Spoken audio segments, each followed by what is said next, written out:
Washing machine ছাড়াও আমরা হাত না লাগিয়ে কাপড় কেচে নিতে পারি, যতগুলোই কাপড় হোক না কেন।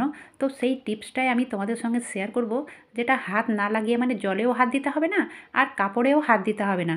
তো তার জন্য নিয়ে নিতে হবে বোতল। তো বোতল দিয়েই এই কাপড় পরিষ্কার হবে। তোমরা স্কিপ না করে পুরো ভিডিওটা দেখতে থাকো, কারণ এখন যেহেতু শীতের সময় অনেকেরই সমস্যা থাকে যে জলে হাত দিলে ঠান্ডা ঠান্ডা লেগে যায়। তো সে কারণে আমি এই টিপসটা তোমাদের সঙ্গে শেয়ার করলাম। তো এই যে জলের বোতল, এই ধরনের বোতলগুলো অনেকটা শক্ত হয়। তো এই ধরনের বোতল হোক কিংবা কোল্ড ড্রিঙ্কসের বোতল হোক, তেলের বোতল এখানে চলবে না, কারণ তেলের বোতল মানে নরম থাকে। তো একটু শক্ত টাইপের বোতলগুলো লাগবে। তো তলাটাকে আমি কেটে নিলাম, কারণ এই বোতলটা এমনিতেই ফেটে গেছিলো, মানে তলাটা নষ্ট হয়ে গেছিলো। তো আমি এতটা কাট করতাম না, কারণ যেখান থেকে ফেটেছিল সেখান থেকে আমি কাট করেছি। নিচেটা শুধু কাট করতে হবে, মানে তলাটা শুধু ছাড়িয়ে নিতে হবে, ব্যাস, আর কিচ্ছু নয়।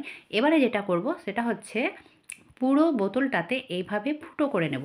তো আমি এই সিকটাকে গরম করে নিয়েছি, সিক হোক কিংবা ছুরি হোক। তো এ গরম করার পরে এভাবে যদি ফুটো করো তাহলে খুব সহজে হয়ে যাবে। তো ফুটোটা কেন করতে হবে সেটাও আমি ভিডিও চলাকালীন বলে দেব। আর অবশ্যই এই প্রসেসটা করতেই হবে, নইলে কিন্তু হবে না। তো এই দেখো বন্ধুরা, পুরো বোতলে আমি ছোট ছোট ফুটো করে নিয়েছি। এবারে এর মানে ঢাকনাটার কোনো প্রয়োজন নেই, ঢাকনাটা আমি রেখে দিলাম, অন্য কাজে ব্যবহার করব। আর এই যে নিয়েছি আমি ওয়াইপারগুলো, তো যে ঘর মোছার লাঠিগুলো থাকে না, পাইপগুলো, তো সেগুলোই আমি নিয়েছি। যদি এগুলো না থাকে তো কোনো সমস্যা নেই, যে কোনো লাঠি দিয়েও করে নিতে পারো। তো এবারে ব্যাপার হচ্ছে বোতলে কিন্তু সেট করারও ব্যাপার থাকে।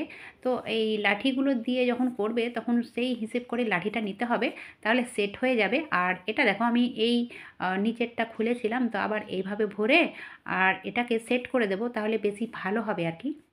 এই দেখো এইভাবে টেনে নিলাম, তাহলে কি বলো তো, ওপরের দিকে আর কোনো মতে আসবে না। এবারে ব্যাপার হচ্ছে এই পাইপটা কিন্তু নিচের দিকে চলে যাবে। তো নিচের দিকে চলে যাবে, তো সেটা কিন্তু ভালোভাবে সেট করতে হবে। তো আমি এখানে আগুনের ব্যবহার করব, মানে ভালোভাবে চিপকে নেব। তো গ্যাসটাকে জ্বালিয়ে নিয়েছি, আর এই যে মুখটা ভালো করে গরম করে নেব, একদম অতিরিক্ত গরম করতে হবে। আর এটা একটু সাবধানতার সঙ্গে আর করতে পাশে হবে। রেখেছিলাম সুতির কাপড়। তো অবশ্যই কাপড়টা যেন বড় সড়ো হয়, যেন এই মানে এটাতে এভাবে চাপা দিতে হবে, তাহলেই কিন্তু এটা ভালোভাবে চিপকে বসে যাবে। তো তোমরা দেখে বুঝতে পারছো এটা চিপকে বসে গেছে। তো আরও একটু করে নেব। তো এই গরম করার সময় যদি মনে হয় যে পাশের মানে সাইডের পাইপটা পুড়ে যাচ্ছে, তাহলে কিন্তু একটা কাপড় নিয়ে কাপড়টাকে ভিজিয়ে নিতে হবে। ভিজিয়ে নিয়ে এভাবে আমি জড়িয়ে দিয়েছি, তারপরে এটা গরম করব। তাহলে কি বলতো, এক্সট্রা যে পাইপটা রয়েছে সেটা কিন্তু হিট হবে না, কারণ ভিজা কাপড় জড়িয়ে দিয়েছি।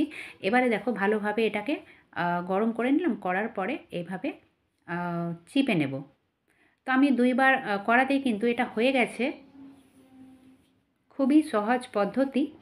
তো দেখে হয়তো কঠিন লাগছে, কিন্তু কোনো কঠিনই নয় বন্ধুরা, খুবই সহজেই হয়ে যাবে। আর এই যে কাপড়টাও চিপকে বসে গেছিলো, তো সে কারণে আমি এটা ছুরি দিয়ে কাট করে নিলাম। তো খুবই ভালোভাবে এটা মজবুত হয়ে গেছে, কোনো মতেই খুলবে না। আর এই প্রসেসটা না অবশ্যই ভালোভাবে করতে হবে, তাহলেই কিন্তু কাজটা ভালো হবে। চলো এবার দেখে নেওয়া যাক কীভাবে কাপড়টা কাচবো। তো সর্বপ্রথমে যেটা করতে হবে, মানে যেটা বলবো আমি, এখন যেহেতু শীতের সময়, তো জলটা যেহেতু অনেকটা ঠান্ডা থাকে নর্মাল জল, তো এখানে যদি আমরা একটু হালকা কুসুম গরম জল ব্যবহার করি তাহলে বেশি ভালো হয়। তো অবশ্যই এখানে কুসুম গরম জল নেবে। আর যদি জলে হাত দিতে না চাও, তাহলে যে কোনো চামচ কিংবা আমি এই চিমটার সাহায্যে জলটাকে নাড়িয়ে নিয়েছি। না জলে হাত দিতে হবে না কাপড়ে হাত দিতে হবে, এত ভালোভাবে কাপড় পরিষ্কার হয়ে যাবে। মানে তোমরা দেখে অবাক হবে, যাদের এই জলে হাত দেওয়ার সমস্যা রয়েছে না, তারা খুব সহজেই কিন্তু এইভাবে জামা কাপড় কেচে নিতে পারো। তো আমি একটা কাঠের চামচের সাহায্যে এটাকে ভিজিয়ে দিলাম। তো অবশ্যই ভিজাতে হবে, যে প্রসেসটা না আমরা যেভাবে করে থাকি, যে কাপড় ভেজানোর পরে আধ ঘন্টা কিংবা ১ ঘন্টার জন্য ছেড়ে দিই, তো সেইভাবেই আমি আধ ঘন্টার জন্য রেখে দিয়েছিলাম। এবারে যেটা করব সেটা হচ্ছে এই দেখো, আর কিচ্ছু নয়, শুধু এরকম করব যেমন ওয়াশিং মেশিনের ভিতরে হয়, ঠিক সেই রকম এইভাবে শুধু ঘুরিয়ে ঘুরিয়ে করতে হবে। এবারে ব্যাপার হচ্ছে আমি যে ফুটোটা করেছিলাম এই কারণে যে এর ভেতরে জলটা ঢুকলে সেই ফুটো দিয়ে বেরিয়ে যাবে, সেই কারণে এই বোতলে ফুটো করাটা অত্যন্ত জরুরি, না হলে কিন্তু মানে কাপড় কাচা ভালো হবে না।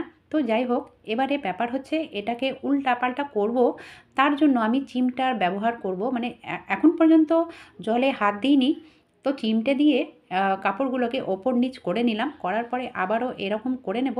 তো এটা করার জন্য যে ঘন্টার ঘন্টা করতে হবে সেটা নয়, কয়েক মিনিট মানে 2-4 মিনিট করলেই কিন্তু এটা পরিষ্কার হয়ে যাবে। আর হ্যাঁ, এখানে আরও একটা কথা বলতে চাই, একসঙ্গে কিন্তু গাদার গাদা কাপড় করলে হবে না, 3-4টে কাপড় কিন্তু ভালো হবে। আমি বলে দিলাম তোমাদের, মানে তোমাদের করতে যেন অসুবিধে না হয়।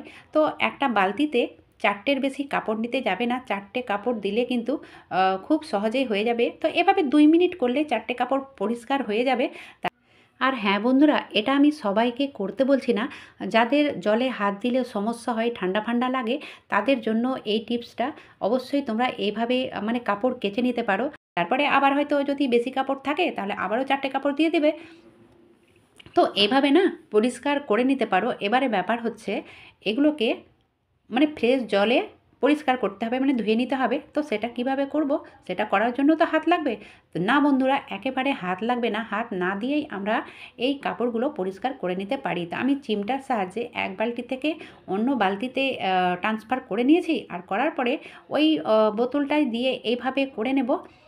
তোমরা দেখে বুঝতে মানে না করলে বুঝতে পারবে না, খুবই সহজ পদ্ধতি। আর এটা যেহেতু শক্ত বোতল, অবশ্যই শক্ত বোতলগুলোই লাগবে এখানে, হয় কোল্ড ড্রিঙ্কসের বোতল, না হলে এরকম ধরনের জলের বোতল। তেলের বোতলে হবে না, ওগুলো নরম থাকে, নরম বোতলে হবে না। তো আবারও আমি এখানে ফ্রেশ জল দিয়ে দেব।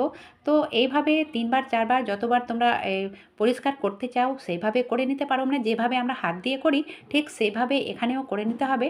আর একবার বোতলটা এভাবে রেডি করে দিলে এটা অনেকবার যাবে, মানে অনেক দিন যাবে আর কি। আর খুব সহজে এই কাপড়গুলো চিপেও নিতে পারি। তো প্রথমে যেটা করতে হবে, জলটাকে ফেলে দিতে হবে, কিংবা জল থেকে এই কাপড়গুলোকে আলাদা করে নিতে হবে। তো আমি জল থেকে কাপড়গুলোকে আলাদা করে নিলাম, আর করার পরে এই বালতিতে মানে ওই বালতিটা সরিয়ে দিলাম, আর এখানে এই কাপড়টাকে হাত দিয়ে অবশ্যই চিপে নিতে হবে। ব্যাস, আর কি, হয়ে গেল কাপড় কাচা। ভিডিওটা যদি ভালো লেগে থাকে তাহলে অবশ্যই একটা লাইক করো, আর সবার মাঝে বেশি বেশি শেয়ার করো। আজকের মতো এখানেই শেষ করলাম। এতক্ষণ আমার ভিডিও দেখার জন্য অসংখ্য ধন্যবাদ।